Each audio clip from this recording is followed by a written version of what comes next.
IMF।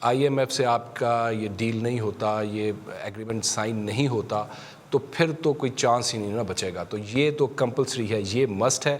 یہ ہو گیا تو پھر ہم آہستہ آہستہ جو ہے وہ بہتری کی جانب سفر طے کریں گے. آپ کی بات صحیح ہے کہ جس طرح یہ اس وقت لے کے چل رہے ہیں اکانومی کو, میں بار بار کہہ رہا ہوں جس طرح یہ لے کے چل رہے ہیں, تو انہیں اگر آئی ایم ایف نے قرضہ نہ دیا تو ان کے لیے بڑے مسائل پیدا ہو جائیں گے. لیکن اگر یہ سمجھداری سے کام لیں تو ہمیں آئی ایم ایف سے قرضوں کی ضرورت ہی نہیں ہے. جس طرح یہ لے کے چل رہے ہیں, they will not be able to survive without I M F. لیکن پاکستان کو آئی ایم ایف کی ضرورت نہیں ہے. You think there is a way out? There are millions of ways out. Pakistan دنیا کا 5واں بڑا آبادی کے لحاظ سے ملک ہے.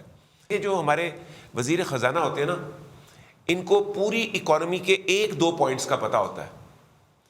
کبھی کوئی انڈسٹریلسٹ وزیر خزانہ لگ جاتا ہے تو وہ انڈسٹری کے طور پہ سوچتا ہے, کبھی کوئی بینکر لگ جاتا ہے وہ بینکنگ کے طور پہ سوچتا ہے, اور کبھی کوئی فائنانس کا بندہ لگ جاتا ہے تو فائنانس کے طور پہ سوچتا ہے. آپ کو اکانومی کو ساری چیزیں مکس کر کے سوچنا پڑتا ہے. آپ کو اپنے ہیومن کیپٹل کو لائبلٹی بننے سے بچانا ہوتا ہے. اگر صرف ہم اپنے جو اس وقت ہیومنز ہیں ان کو لائبلٹی بننے سے بچا کے کیپٹل میں کنورٹ کر دیں تو پاکستان کی جو جی ڈی پی ہے وہ تو ٹریلینز آف ڈالرز میں جائے گی.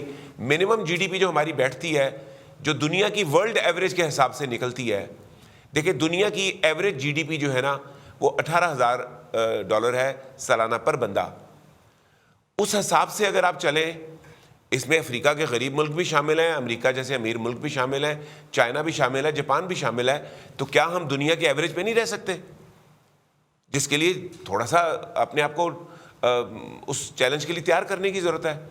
تو پاکستان کی اکانومی جا کے 4 ٹریلین میں بیٹھتی ہے. آپ کی طرف آ جاتے ہیں. اب آپ جو کہہ رہے ہیں کہ ان کو آئی ایم ایف کے پاس جانے کی ضرورت نہیں ہے اور بہت سے رستے ہیں, اگر آپ کو ہم دعوت دیں کہ جناب ہمیں وہ رستہ دکھائیے, تو پہلا سٹیپ آپ کا کیا ہوگا؟ کہاں سے آپ آغاز کریں گے؟ یہ آئے آتے ساتھ ہی آئی ایم ایف کے پاس جو ہے وہ چلے گئے, اور پھر وہ تب سے جو ہے آئی ایم ایف کے ارد گرد ہی ہم کھیل رہے ہیں. آپ کیا اسٹریٹجی اپناتے ہیں؟ دیکھیں, بہت ساری کمپنیاں پاکستان میں بھی کام کر رہی ہیں اور ساری بینکوں سے قرضے لے کے کر رہی ہیں. اور ایک دوسرا طریقہ ہوتا ہے بینکوں سے قرضے نہ لیں, آپ اپنے ریسورسز جنریٹ کر کے کام کر لیں. جب آپ اپنے ریسورسز جنریٹ کر کے کام کریں گے تو آپ کو بینکوں کے وہ پریشرز نہیں لینے پڑیں گے جو جب بینک سے قرضہ لیتے ہیں تو لینے پڑتے ہیں. آئی ایم ایف کو یاد رکھیں, یہ بنایا گیا تھا امریکہ کی سروائیول کے لیے. جب گریٹ ڈپریشن 1929 میں آیا اور اس نے امریکہ کی دھجیاں اڑا کے رکھ دیں, تو پھر یہ آئی ایم ایف کریٹ کیا گیا. 34 ملکوں نے مل کے کریٹ کیا.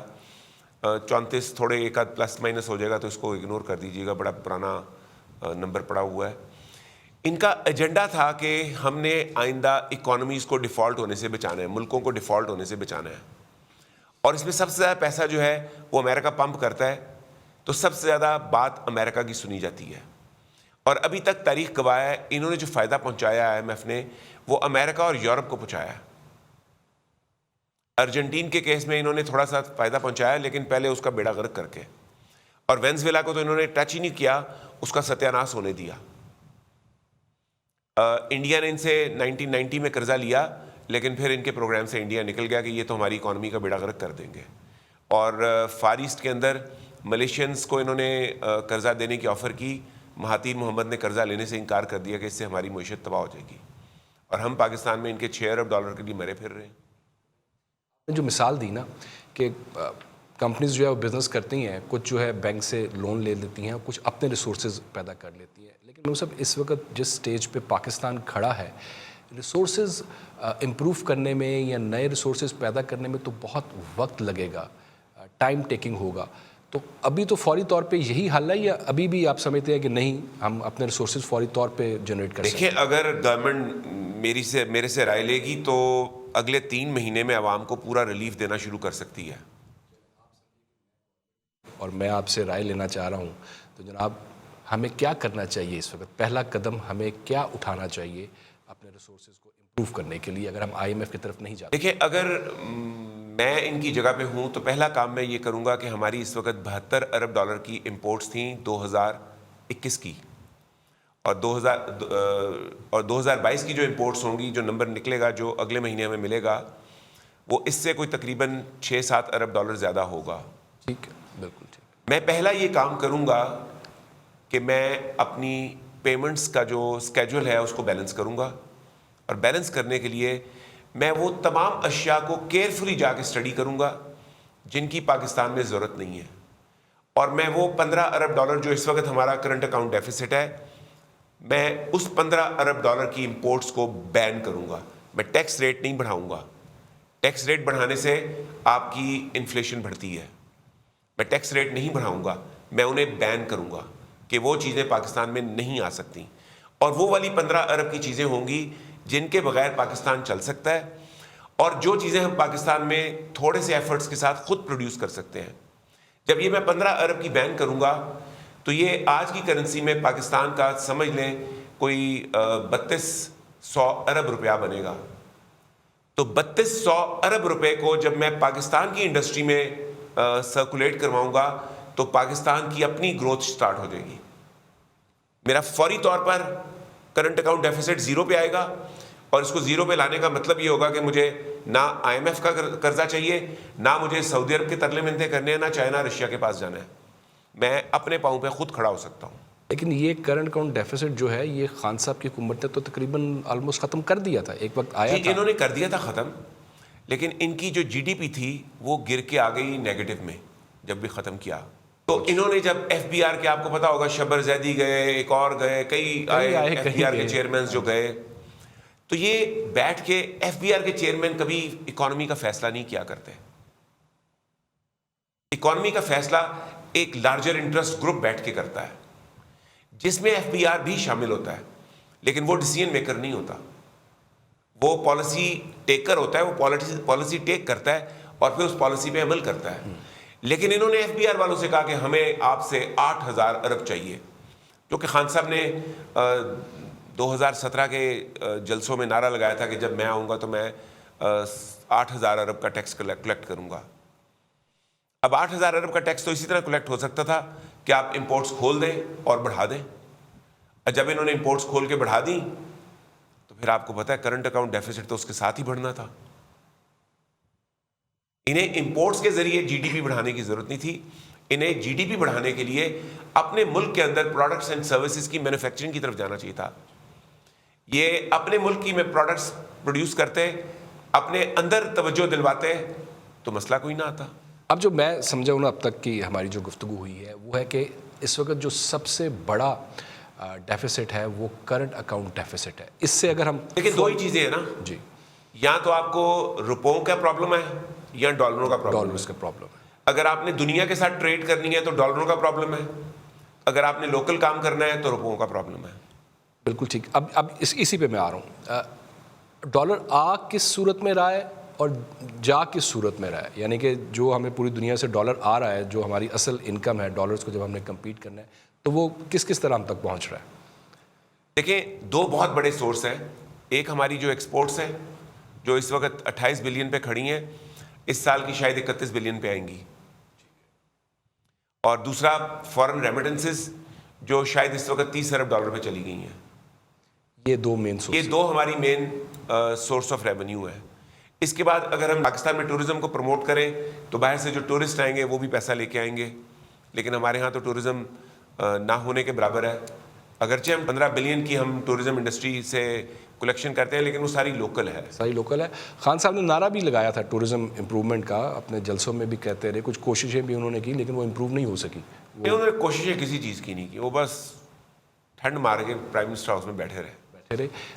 اب یہ جو محمود صاحب آپ بتا رہے ہیں کرنٹ اکاؤنٹ ڈیفیسٹ جو ہے, یہ ہماری امپورٹس اتنی تیزی سے کیوں بڑھی ہیں, اور کیا یہ ادراک نہیں ہے بیٹھے ہوئے جو لوگ ہیں کہ اتنی تیزی سے ان کا بڑھنا وہ کرنٹ اکاؤنٹ ڈیفیسٹ میں اضافے کا باعث بن رہا ہے, تو یہ کیوں ہماری امپورٹس اتنی تیزی سے بڑھ رہی؟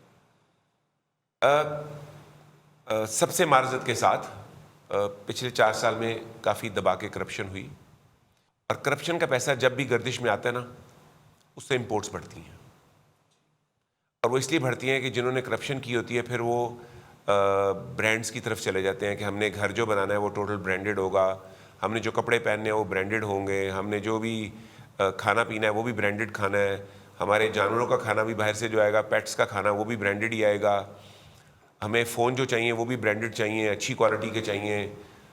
تو جب فرنیچر تک آپ برانڈ امپورٹ کرنا شروع ہو جائیں، ایک ایسا ملک جو فرنیچر بنانے میں ایکسپورٹر ہونا چاہیے تھا وہ امپورٹ شروع کر دے، تو وہ بڑا کلیئر انڈیکیشن ہوتی ہے کہ کچھ لوگوں کے پاس بہت پیسہ آ گیا، اور وہ کچھ لوگوں کے پاس جو پیسہ آیا اس سے پھر سارا توجہ امپورٹس پہ ہی چلی گئی. اب اگر ہم امپورٹس کو فوری طور پہ ریڈیوس کر دیں، یہ انہوں نے آتے ساتھ سے اعلان تو کیا تھا، میرا خیال ہے کہ $6 ارب کی فگر دی تھی کہ اسٹڈی کیے بغیر کیا تھا. اچھا اسٹڈی کرنے کی ضرورت ہے، 1-2 ہفتے لگا کے ہر سیکٹر میں سے جو آپ کی امپورٹس ہیں، آپ الیکٹرانکس کی جو امپورٹس کر رہے ہیں، آپ پیٹرولیم کی امپورٹ کر رہے ہیں، آپ جو مشینری کی امپورٹ کر رہے ہیں، آپ جو کیمیکلز کی امپورٹ کر رہے ہیں، آپ جو ادویات کی امپورٹ کر رہے ہیں. اب پاکستان جیسے ملک میں آپ نے صرف وہ چیز آنے دینی ہے جس کی آپ کو یا تو ایکسپورٹ کرنے کے لیے ضرورت ہے، یا جس نے پاکستان میں آنے کے بعد اگر نہیں آئے گی تو ہمارے لیے وہ مسائل پیدا ہو جائیں گے. یعنی اس وقت ایک ٹیم بیٹھے جو ہر چیز کو دیکھے، آئٹم کو دیکھے کہ اس کے اندر ہم کتنا جو ہے وہ اسے کم کر سکتے ہیں، اور اس کو جو ہے ختم انسٹنٹلی. یعنی کہ انہوں نے یہ آئے بغیر کسی ہوم ورک کے آگے اچانک انہوں نے سوچا کہ آپ کو یاد ہوگا جب یہ گورنمنٹ چینج ہو رہی تھی تو میں نے آپ سے کہا تھا کہ کوئی امیدیں نہ لگائیں، کیونکہ یہ بغیر تیاری کے آ رہے ہیں. انہیں تو یقین بھی نہیں تھا کہ گورنمنٹ ان کو ملے گی. یہ تو آئے تھے عمران خان پہ پریشر ڈالنے کے لیے. وہ بات ذرا آگے بڑھ گئی. خان صاحب نے بجائے اس کے کہ پریشر قبول کرتے، وہ آگے سے ڈٹ گئے. جب ڈٹ گئے تو پھر جانا پڑا. اچھا اب میں آتا ہوں واپس اس ٹاپک کی طرف آتا ہوں، لیکن آپ نے جو بات کر دی ہے بڑی خوبصورت بات ہے. دیکھیں، جو خان صاحب کا ووٹ آف نو کانفیڈنس ہے، اس سے پہلے سارے پاکستان کو پتہ تھا کہ حالات خرابی کی طرف جا رہے ہیں. خان صاحب نے جو ہے پیٹرولیم کی پرائزز فریز کر دیے ہیں، یہ بڑھانے ہی بڑھانے ہیں. وہ ایگریمنٹ بھی سب کے سامنے آ گیا ہے جو شوکت ترین صاحب کر کے آئے تھے، جو ہماری حکومت کمٹ کر کے آئی تھی کہ ساری چیزیں ہم کریں گے. ان حالات میں انہیں کس نے مشورہ دیا تھا کہ نہیں جی اب آپ آ جاؤ، ناؤ اور نیور؟ نہیں، اگر تو ان کے پاس معیشت صحیح ہوتی اور یہ اپنے پرانے ایکسپرٹ بندے اسحاق ڈار کو ساتھ بلا لیتے، اس کی رائے شامل کر لیتے، تو شاید جو ہماری گرتی ہوئی معیشت تھی اس کو سنبھالا دیا جا سکتا تھا. پچھلے ٹینور میں معیشت جو تھی اس کو کوئی سہارا دینے کی کوشش نہیں کی گئی. لیکن یہ بغیر تیاری کے آگے، اور آنے کے بعد انہوں نے اسحاق ڈار کی واپسی کے راستے بھی بند کر دیے. وہ کیسے؟ انہوں نے کس طرح بند کر دیے سر؟ وہ تو عدالتوں نے جو ہے وہ کیے. چھوڑیں، یہ بھی ایک بات ہے. لیکن چلیں، میں اس طرف نہیں جاتا کیونکہ وہ پھر ہم پہ مسئلہ مسائل جو ہے وہ شروع ہو جاتے ہیں. ڈار صاحب وہاں بیٹھ کے بھی تو سر سب کچھ کر سکتے ہیں، ان کو کون روک سکتا ہے؟ وہ پورا میاں صاحب کے ساتھ. میرا ذاتی خیال ہے ان سے کوئی رائے نہیں لی جا رہی. کیوں؟ دیکھیں ایک، کیونکہ ہمیں تو یہی تھا کہ جیسے ہی نون لیگ کی حکومت آئے گی، اقتدار بڑی، آپ کو پتہ ہے اقتدار کے لیے بادشاہوں نے اپنے والدین کو گرفتار کر دیا، قتل کر دیا. جی گرفتاری تو بہت دور کی بات، بھائیوں نے کو بھائی قتل کر دیے. وہ کر دیے. تو اس کا مطلب ہے کہ شہباز شریف صاحب یا مفتاح اسماعیل صاحب جو ہے، میں کسی کا بھی نام نہیں لیتا، میں تو صرف کام کی بات کرتا ہوں کہ بھائی خدا کے لیے اس ملک کو اور اس ملک کے 23 کروڑ عوام کو غربت سے بچاؤ، لوگوں کی زندگی میں جو ظلم ہو رہا ہے اس سے بچاؤ. اور اس کے ساتھ ساتھ آپ لوگوں کی ہوپس ہی ختم کر رہے ہیں. بالکل ختم کر رہے ہیں. یہ جو ہو رہا ہے اس سے تو ہوپ کیا، پتہ نہیں کیا کیا چیز جو ہے وہ تباہ و برباد ہو رہی ہے. اب واپس آتے ہیں جس طرف ہم بات کر رہے تھے. ایک تو آپ نے پہلا سٹیپ یہ بتایا کہ جناب کرنٹ اکاؤنٹ ڈیفیسٹ کو جو ہے وہ زیرو کیا جائے. اسے ایکسپورٹس تو بڑھانی پڑیں گی نا پھر آپ کو. یہ تو نہیں ہو سکتا خالی ایکسپورٹس بڑھانے سے دنیا میں کچھ نہیں ہوتا. اچھا، بھارت کی ایکسپورٹس جو ہے 418 ارب ڈالر ہیں، آپ کی 28 ہیں، ان کی 418 ارب ڈالر ہیں. ان کو بھی 23 ارب ڈالر کے کرنٹ اکاؤنٹ ڈیفیسٹ کا سامنا ہے. اچھا، سٹل اتنی ایکسپورٹس کے باوجود. ہاں جی، یعنی امپورٹ وہ زیادہ لیکن ان کے پاس یہ ہے کہ فارن ریزرو بھی 600 ارب ڈالر کے پڑے ہوئے ہیں، اور ان پہ انٹرنیشنل لائبلٹی 614 ارب ڈالر کی ہے. تو ان کے اوپر جو نیٹ قرضوں کا فگر ہے وہ کوئی اتنا پریشر نہیں ہے. ہمارے تو 9 ارب. آپ ٹرکی کو دیکھ لیں. اچھا، ٹرکی کا جب امریکہ سے تھوڑا سا حالات بگڑے تو ٹرکی کا اس وقت لیرا جو ہے، جو 26 روپے کا تھا جب پاکستانی روپیہ 100 روپے کا تھا، وہ ٹرکش لیرا اس وقت 11 روپے پہ آیا ہوا ہے. اور ان کی انفلیشن اس وقت 79% پہ جا رہی ہے. آپ کو پتا ان کی ایکسپورٹس کتنی ہیں؟ $179 بلین کی ایکسپورٹس. 100 تقریباً راؤنڈ کر کے میں بتاتا ہوں 180 ارب کی. تو آپ اپنے 28 ارب, کیونکہ جس پیریڈ میں ان کی 179 کی تھی, ہمارا 28 تھا, تو 180 اور 28 کے درمیان کتنا فرق ہے. پھر بھی ان کی کرنسی کھڑی نہیں ہو پا رہی کیونکہ ان کی امپورٹس 207 ارب کی ہیں. تو آپ کو اپنی امپورٹس بیلنس کرنی ہوتی ہیں, آپ کو اپنے ٹریڈ کو بیلنس کرنا ہوتا ہے. ہم کیوں نہیں کر پا رہے سر؟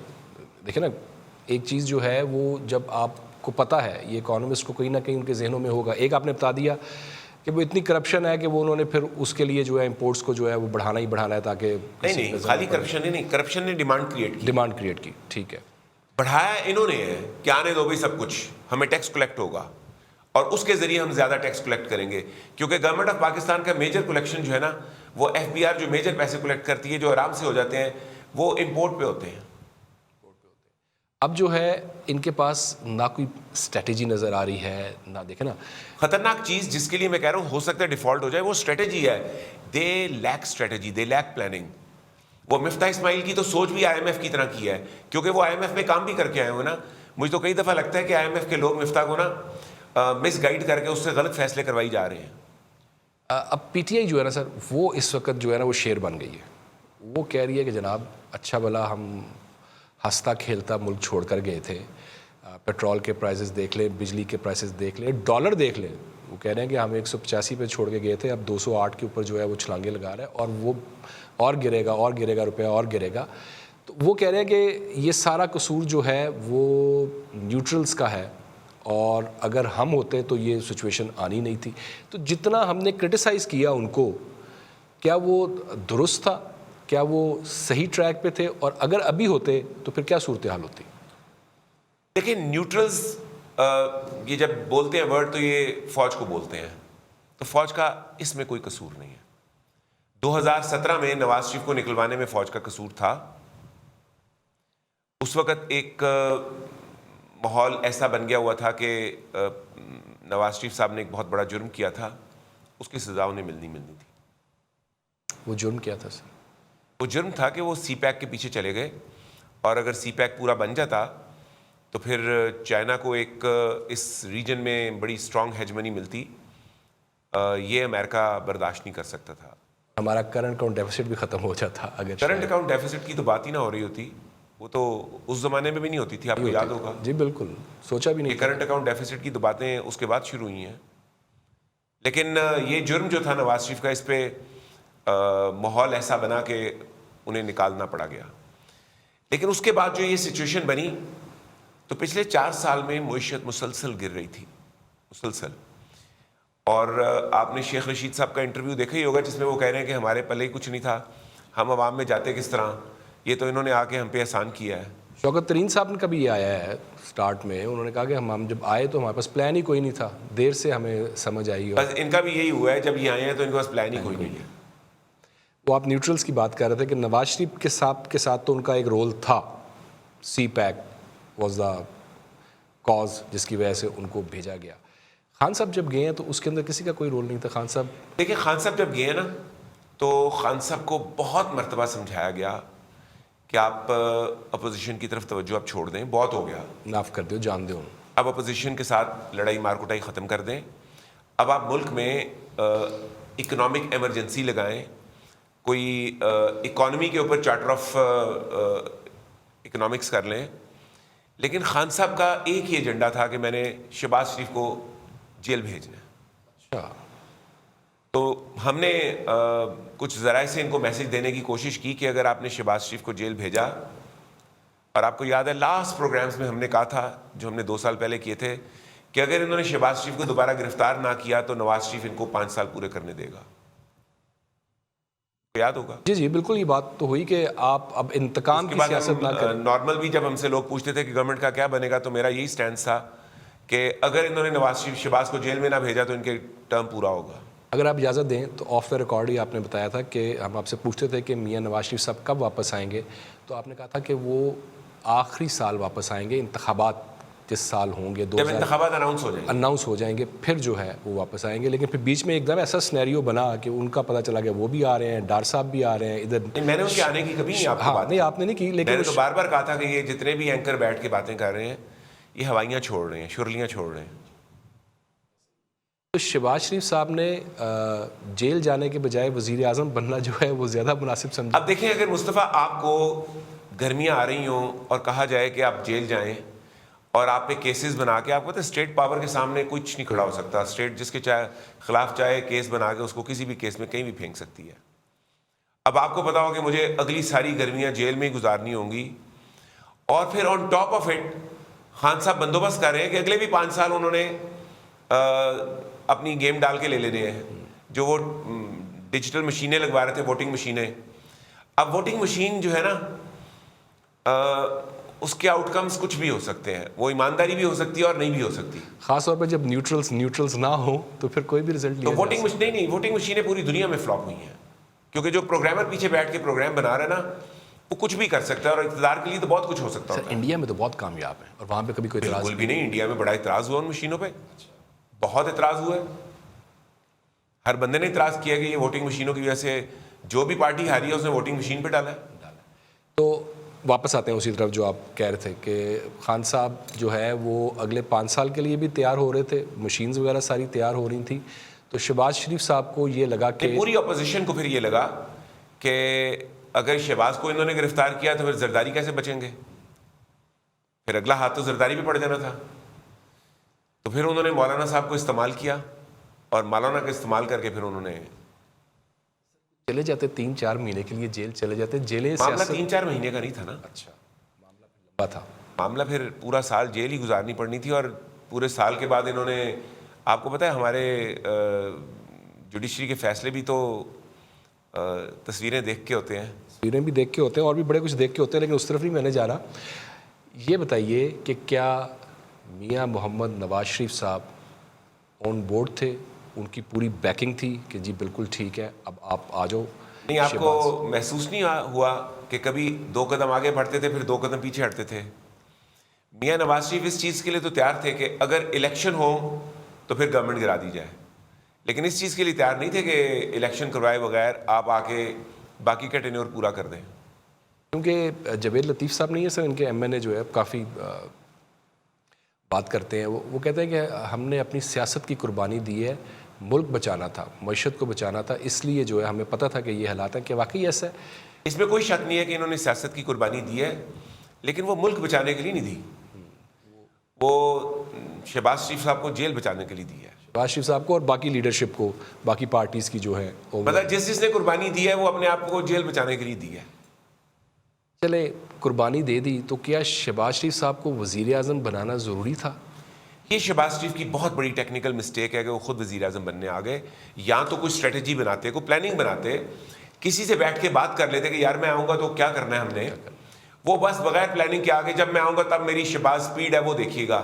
تو اب شہباز سپیڈ اوپر جانے کی بجائے نیچے کو چل پڑی ہے. پنجاب میں تھے تو ہمیشہ انہوں نے خرچ کی ہے اور ٹکا کے کی ہے, اب کمانا ہے تو کمانے کی طرف جو ہے وہ واپس آتے ہیں. کمانے کی طرف ان کو توجہ دینی پڑے گی, سیکھنا پڑے گا بیٹھ کے.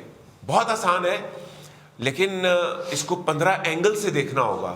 اب ہر بندہ 15 اینگل سے دیکھنے کی صلاحیت نہیں رکھتا, ہر بندے کا ایک آدھ اینگل ہوتا ہے, تو ایک آدھ اینگل سے تو اکانومی ٹھیک نہیں ہوتی. اور آپ نے جو سب سے پہلا مشورہ دیا ہے, جو سب سے پہلی سجیشن ہے آپ کی, کہ کرنٹ اکاؤنٹ ڈیفیسٹ کو فوری طور پہ ختم کیا جائے ہر حال میں, اور قرضوں پہ ڈیپینڈ نہ کیا جائے, قرضوں پہ جو ہے وہ ڈیپینڈ نہ کیا جائے. اور بھی سلوشنز کی آپ سے میں نے بات کرنی ہے, لیکن پروگرام کا وقت جو ہے وہ ختم ہوا چاہتا ہے. مجھے یہ بتا دیں کہ جب ہم اگلے پروگرام کے لیے آئیں تو کون سی چیز جو ہے وہ ہم عوام کے سامنے رکھ سکتے ہیں کہ جناب ایک تو کرنٹ اکاؤنٹ ڈیفیسٹ ہے اور دوسرا یہ چیز ہے اس کے اوپر بھی فوری طور پہ امپلیمنٹ کیا جائے. دیکھیں جب کرنٹ اکاؤنٹ ڈیفیسٹ ختم کرنے کے لیے آپ بین لگائیں گے نا, تو وہ بین آپ کو عارضی طور پہ لگانے ہوں گے 6 مہینے سال کے لیے, اور لوگوں کو تسلی دینی ہوگی کہ سال کے بعد یہ چیزیں بھی آپ کو دوبارہ میسر ہو جائیں گی. میں عوام کی زندگی کو مشکلات میں ڈالنے کا بالکل قائل نہیں ہوں, میں عوام سے قربانیاں مانگنے کا بالکل قائل نہیں ہوں. حکمران اس لیے نہیں آتے کہ وہ آ کے عوام سے کہیں کہ آپ کو اس کے لیے قربانی دینی پڑے گی. حکمران اس لیے آتے ہیں کہ وہ آپ کو آ کے یہ کہیں کہ ہم آپ کے لیے یہ کچھ کر رہے ہیں, اور وہ صرف باتیں میں نہ کریں, وہ صرف اپنے کپڑے بیچ کے آٹا نہ دے رہے ہوں, وہ جینوئنلی آٹا دے رہے ہوں. تو اس کے لیے ہمیں فوری طور پر جو کام کرنے ہوں گے, ان میں اگلا کام کرنا ہوگا کہ پیٹرولیم سے ہمیں اپنی جو ڈپینڈنسی ہے وہ ختم کرنی ہوگی, کیونکہ دنیا میں پیٹرولیم کی پرائسز اوپر نیچے ہوتی ہیں, معیشت دنیا کی اوپر نیچے ہو جاتی ہے, جو کہ ہماری بہت ہی زیادہ ہوتی ہے. تو ہمیں بہت بڑا ایک پبلک ٹرانسپورٹ کا سسٹم انٹروڈیوس کرنا پڑے گا, جسے انٹروڈیوس کرنے کے فوراً بعد ہمیں پیٹرولیم میں سے $15 ارب کی بچت ہو جائے گی, اور جو $15 ارب کی بچت فیوچر میں پیٹرولیم اور بھی اوپر جاتا ہے تو ہم پہ اثر نہیں کرے گا. اس $15 ارب کی بچت کے ساتھ آپ فوری طور پر لوگوں کو جو 1 سال کے لیے بند کریں گے چیزیں, وہ دوبارہ کھول دیں گے. یہ کس طرح ممکن ہوگا؟ کہ ہمیں تو آج تک جو ہے وہ یہ بتایا گیا ہے کہ جناب انٹرنیشنل مارکیٹ میں اب $120-125 پہ چلا گیا بیرل, مجبوری بن گئی ہے, کچھ نہیں کر سکتے. تو یعنی کہ پیٹرولیم مصنوعات پہ دیکھیں, جو اس وقت یہ کر رہے ہیں, یہ مہینہ جو ہے نا, جون کا مہینہ, انہوں نے $210 پہ بند کرنا ہے, $210 کا ڈالر بند کرنا ہے, اور یہ سال جو ہے دسمبر تک انہوں نے $240 پہ جا کے بند کرنا ہے. خدا کا واسطہ جانتے ہو جیسی پالیسیاں لے کے چل رہے ہیں اس کا تو یہ آؤٹ کم ہے. جب یہ $240 پہ ڈالر کو بند کریں گے تو پیٹرولیم کی پرائسز کیا یہاں رکھ سکیں گے؟ سوال ہی نہیں پیدا ہوتا, امپاسبل. اگر اسی ڈالر کو آپ $100 کا کر دیں جو 4 سال پہلے تھا, تو پھر آپ کو اس وقت پیٹرول کتنے کا بیچنا ہوگا؟ وہی آ جائے گا, سیدھا آدھا ہو جائے گا, آدھا ہو جائے گا سیدھا. تو $100 پہ آ جائے گا. لیکن مجھ سے اور جب یہ 250 پہ جائے گا تو اندازہ کریں نا کہاں چلے. میں یہی کہنے لگا, یہ تو یہ ہمیں بتا رہے تھے کہ جیسے ہی IMF کے ساتھ ڈیل فائنل ہوگی تو ڈالر جو ہے وہ پھر واپسی کا سفر شروع ہوگا. نہیں, جس طرح یہ لوگ کر رہے ہیں یہ اوپر ہی ہے, ان کے پاس کوئی پلان نہیں ہے واپس لانے کا. ادروائز تو ڈالر کو ہم $100 پہ لا کے کھڑا کر سکتے ہیں. ٹھیک ہے جی, مجھے ایشو کیا ہے؟ کہا جا رہا ہے کہ وقت بالکل ختم ہو گیا ہے. یہ پورا اس کے اوپر جو اگلے پروگرام میں بات کریں گے, جو آپ نے کہا کہ پیٹرولیم مصنوعات کو ہم کم کر سکتے ہیں, ٹرانسپورٹ کا ایک پلان پورے پاکستان کے لیے, اور ڈالر کو جو ہے کیسے نیچے لایا جا سکتا ہے. آج کے لیے اتنا ہی جناب, اجازت دیجیے اس وعدے کے ساتھ کہ اب میری کوشش ہوگی کہ ہفتے میں 2-3-4 دن میکسیمم محمود صاحب کو جو ہے وہ لایا جائے اور ان کے ساتھ سلوشنز پہ بات کی جائے. اللہ نگہبان.